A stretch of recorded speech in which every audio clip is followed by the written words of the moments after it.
Have you noticed that there's not a single progressive organization of any substantial size that advocates removing the rich from power?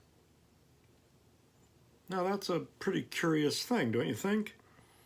I mean, it's well known that we live in a dictatorship of the rich, of an oligarchy, that it's a fake democracy. That's well known. Academics have written scholarly articles using sophisticated data analysis to show that this is the case. And most people understand it just based on their own experience with how the government and the major institutions in the United States treat ordinary people like dirt. And yet, the progressive organizations act as if we lived in a genuine democracy, and that all we need to do is be good citizens and work to patch up the few remaining problems in our otherwise democratic society. Eliminate the racial and gender discrimination, eliminate discrimination against gays and lesbians and transgender people, and then things would be okay. Remove the rich from power? It's like the idea never occurred to them. To remove the rich from power in order to have genuine democracy? You never see a progressive organization even hint that that's what it's about. And yet everybody knows that until we remove the rich from power, we cannot have anything even approaching genuine democracy where ordinary people's values can actually shape society. Values of equality in the sense of no rich and no poor, and mutual aid in the sense of people supporting and helping each other, not being pitted against each other, and competition, individual against individual, race against race, gender against gender, nation against nation, ethnicity against ethnicity, in the constant divide and rule conflicts that the rulers drum up to control us with divide and rule. Everybody knows something's wrong, that this isn't what ordinary people want the world to be like, and yet that's what it's like. But the progressive organizations are silent about the idea of removing the rich from power. So why is that? By the way, the conservative ones are too, but it's more obvious why they are. It's the curious mystery is why the progressive organizations are also silent about removing the rich from power. Well, I've done some research on this, and I'm going to post at the bottom of this video a link to my article, which has all the gory details that I'm just going to summarize and refer to here. But this is what I've learned. There are two basic reasons why progressive organizations never talk about removing the rich from power. One is more obvious than the other. The more obvious reason, although not well known, is that virtually every progressive organization, if it's large enough to have an office, to rent an office and have a handful of paid staff, gets its money from big money, from the billionaires, from the Ford Foundation, the Rockefeller Foundation, the Heinz Foundation, others that are less well known but similar in this regard. And it doesn't always come directly from these foundations to the progressive organization. A lot of times it comes indirectly through something called the Tides Center, TIDES, which exists to be a conduit for big money foundations to fund zillions of progressive organizations, all over the United States, maybe the world too, but I've focused on the United States. And you can sort of think of it as like the artery system in a human body for delivering blood from the heart to every single last little cell tucked away, in any obscure part of the body. There's an arterial system for doing that, and the Tides Center, sometimes called the Tides Foundation, also I believe, is like that arterial system, and the people who are leading in charge of progressive organizations, the ones who have to pay the rent, the ones who have to pay the salaries of the staff, they know that if they crossed a certain line and went over that line by advocating removing the rich from power, to have real, not fake democracy with no rich and no poor. By the way, you're not really removing the rich from power if you let them continue to be billionaires. That's why the no rich and no poor is key. They know, the leaders of these progressive organizations, that if they crossed the line and advocated that, they would literally lose the rent money.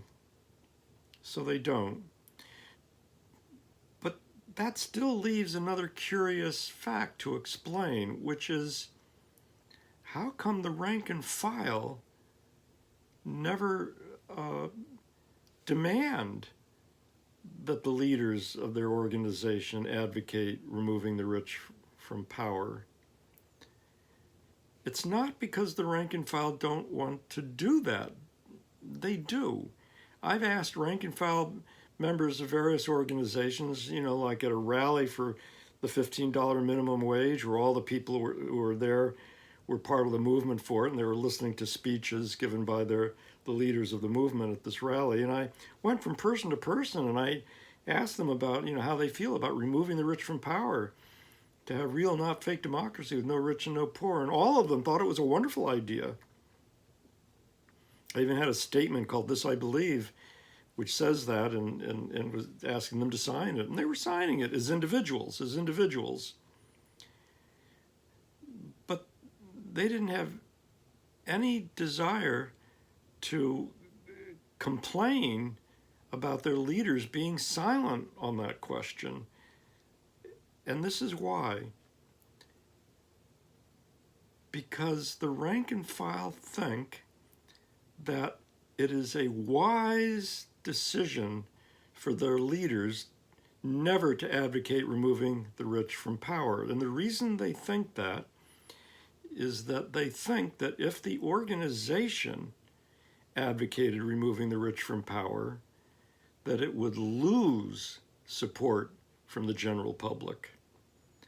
And the reason they think that is because the ruling class has absolutely censored all expressions on the mass media of the aspiration of wanting to remove the rich from power, to have real, not fake democracy and no rich and no poor.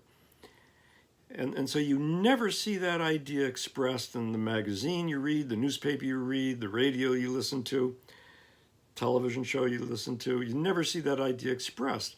And what that accomplishes, and this is why the ruling class does it, is it unconsciously makes us have this image of the general public as consisting of people who do not want to remove the rich from power, and who would oppose an organization that said that was its goal. And this is what most of the rank and file members of progressive organizations believe. So even though they personally would love to remove the rich from power and have real, not fake democracy with no rich and no poor, they think that it would be terrible if their organization said that it was for that goal, that it would lose, you know, whatever support from the general public it might be able to get otherwise. And this is the situation we're in. Now, the fact of the matter, and I'm going to provide evidence linked below this video, is that the vast majority of Americans would love to remove the rich from power, to have real, not fake democracy with no rich and no poor. And I'm talking about conservative Americans as well as people who call themselves liberals. But they don't know they're the vast majority. Each of them individually thinks that they're the tiny minority. It's like the story of the emperor's new clothes, where everyone could see that the emperor was naked, but people were all afraid to say so because they were told that the emperor was wearing magic clothes that only good people could see and only bad people could not see them. So, you know, no one wanted to appear to be a bad person. And that's the situation we're in today. You know, people think that if you say out loud in any kind of public way, I think we should remove the rich from power, people are afraid that they would be looked at as if they were a bad person, you know, a nut, an idiot, a terrorist, who knows, something bad. And so people keep their mouth shut about that widely shared aspiration. And this is how the ruling class prevents a movement from developing that aims explicitly to remove the rich from power. And if there is no movement that aims explicitly to remove the rich from power, then no movement will ever remove the rich from power, because the rich can always tell a movement that has some other aim, you know, here, we'll give you this, and, you know, and now that'll, you know, make people be satisfied enough to calm the waters, you know. People have to know that the aim is to remove the rich from power, to have no rich and no poor, and to know that until they're living in a world like that, they still have a battle to fight. I'm also going to post some links about my experience with my local neighborhood organization, the Brighton Allston Community Coalition, which is run by people who absolutely refuse to even let people talk about the goal of removing the rich from power on the group's email group. And this is the case even though 2/3 of the membership of the Brighton Allston Community Coalition have signed a statement formally saying that they hope the organization will declare that it is for removing the rich from power, to have real, not fake democracy with no rich and no poor. In exactly those words. They've signed their name, they've printed their name, and they've written their street address on this statement. 2/3, 1,021 members of this organization have signed that statement, but the leadership says no, they will block any post to the organization's email group that even hints at that goal. This is how corrupt progressive organization leaders have become, and this is why, as I've explained, the members, for the time being, are letting them be that corrupt. So please subscribe to my YouTube channel and take a look at the articles that I'm going to link to below. Thank you.